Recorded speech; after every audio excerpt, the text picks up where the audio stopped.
Gusto mo makita si Jesus Christ? Daan ka muna sa akin. Daan ka muna sa akin. Walang makaparoroon sa Ama, kundi sila'y dadaan sa akin. Saan sila nanahan ngayon? Sa loob ko. Kasi so ang anak ang iyong pasukin. Kaya sinabi niya, ako ang daan, ang katotohanan at ang buhay. Walang makaparoroon sa Ama, kundi sila'y dadaan sa akin. O ngayon, si Jesus Christ yung 2,000 years ago, bilang begotten Son. Ngayon, si Jesus Christ na sinusunod ko, ay siyang Ama ko sa Espiritu.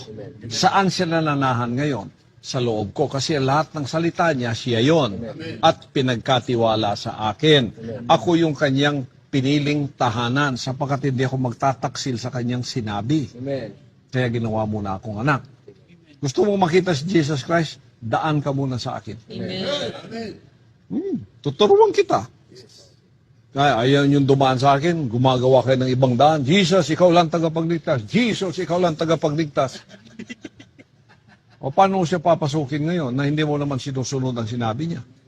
Ang nagtuturo ngayon ay ang hinirang niyang anak. Doon kayo dumaan para maturuan kayo ng tunay na salita niya para ang totoong daan, buhay at katotohanan makita ninyo. Amen.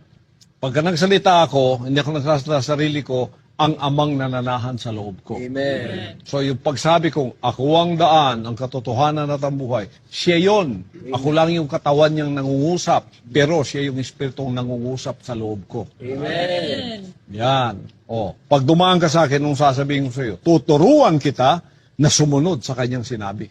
Amen. Yun bang daan ninyong relihiyon at denominasyon? Tinuruan ba kayo paano sumunod kay Jesus Christ? Hindi. Kaya kung tinuruan kayo, wala ako dito ngayon. Amen. Kasama ninyo ako ngayon dyan. Sakop na ninyo ako. Ganito yung anak na magtuturo. Sino sa inyo? Papa, ministro, sugo. Oh.